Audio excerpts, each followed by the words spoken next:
Votre travail prendra une grande place dans votre vie, et la seule façon d'être sincèrement satisfait, c'est de faire ce que vous pensez être du bon travail. Et la seule façon de faire du bon travail, c'est de faire ce que vous aimez. Vous avez relevé le défi des 300 j'aime, des 300 likes. Il y a 2 jours, on a sorti une vidéo sur Steve Jobs et à la fin de la vidéo, vu qu'on testait un nouveau concept, on vous a demandé de liker la vidéo et on vous a dit qu'on sortirait la deuxième histoire après les 300 j'aime. Il nous a fallu 48 heures seulement. Du coup, comme promis, on va découvrir la deuxième histoire de Steve Jobs. Mais pour ceux qui n'ont pas vu la première histoire, vous pouvez cliquer en haut à droite de l'écran pour découvrir quelle était la première histoire, qui a eu d'ailleurs un fort succès et j'en suis très content, merci à vous. Et maintenant, pour les autres, je vous souhaite un bon visionnage.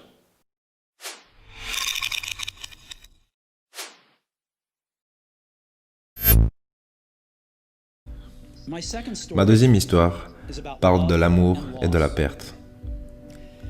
J'ai été chanceux de trouver ce que j'aimais faire rapidement dans la vie. Woz et moi avons commencé dans le garage de mes parents quand j'avais 20 ans. On a travaillé dur et en 10 ans seulement, Apple est passé de 2 jeunes travaillant dans un garage à une société qui valait plus de 2 milliards, avec plus de 4000 employés. On venait de sortir notre nouvelle création, le Macintosh, une année avant, et je venais de fêter mes 30 ans. Et ensuite, j'ai été viré. Comment est-ce que tu peux te faire virer de ta propre société? En gros, quand Apple a commencé à grandir, j'ai engagé quelqu'un que je trouvais très talentueux pour diriger la compagnie avec moi. Et pendant la première année, tout se passait bien. Mais ensuite, notre vision du futur a commencé à diverger. Et au final, ça n'allait plus. Quand on est arrivé à ce stade, les directeurs du conseil d'administration ont signé avec lui. Et donc à 30 ans, j'ai été viré. Et publiquement en plus. Ce qui a été le centre de mon attention durant toute ma vie était loin. Et ça a été dévastateur. Je ne savais vraiment pas quoi faire pendant plusieurs mois. Je me sentais comme si j'avais laissé la génération précédente d'entrepreneurs déçus, que j'avais lâché le flambeau alors qu'ils venaient de m'être transmis. J'ai rencontré David Packer et Bob Noyce, et j'ai essayé de m'excuser pour avoir merdé à ce point. C'était un échec public, et j'ai même songé à quitter la vallée. Mais quelque chose commençait à se réveiller en moi. J'aimais toujours ce que j'avais fait. Et ce qui s'est passé chez Apple n'avait rien changé à cela. J'ai été rejeté, mais j'étais toujours amoureux. Et j'ai donc décidé de recommencer. Je ne l'ai pas vu à ce moment, mais au final, avoir été viré de chez Apple a été la meilleure chose qui puisse m'arriver. Je pense qu'on connaît tous ce sentiment de faire tout ce qu'on peut pour notre entourage, dans notre travail, pour notre carrière, peu importe, et d'être puni continuellement par la vie sans vraiment comprendre pourquoi. Pour vous donner un peu de contexte, il y a 1 année et demie de ça, j'étais dans ma voiture en train de rentrer chez moi et ma copine venait de me quitter. Et j'étais là, mais comment c'est possible? Je travaillais comme un malade, je lui donnais le temps que je pouvais lui donner, bien sûr. Et j'avais une agence de développement de site internet qui ruinait toute mon énergie pour très peu de retours.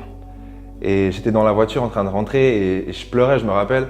Je me disais, mais ça fait genre 2 ans que je donne tout ce que j'ai, j'apprends tout ce que je peux. Je travaille comme un malade, tout ça pour me retrouver tout seul et rentrer chez moi seul. Et j'étais presque dégoûté envers tous les efforts que j'avais faits.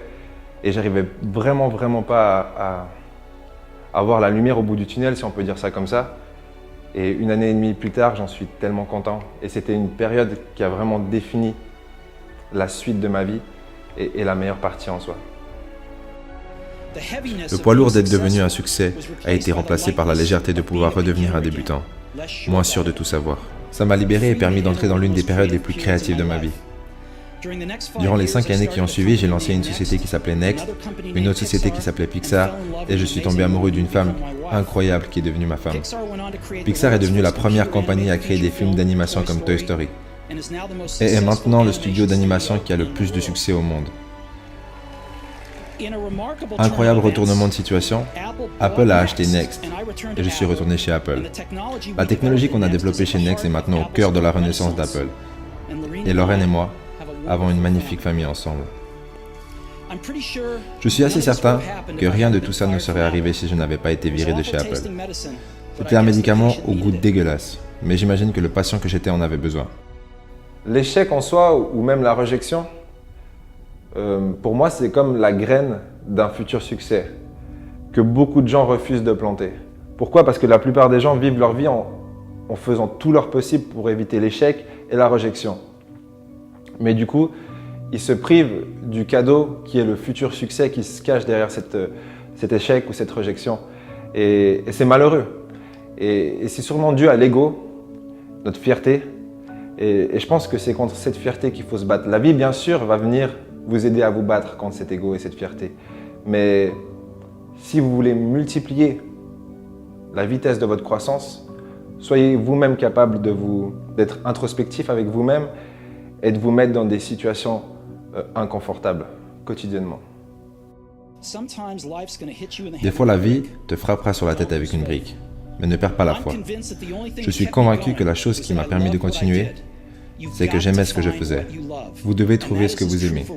Et c'est autant vrai pour le travail que pour votre partenaire en amour. Votre travail prendra une grande place dans votre vie. Et la seule façon d'être sincèrement satisfait, c'est de faire ce que vous pensez être du bon travail.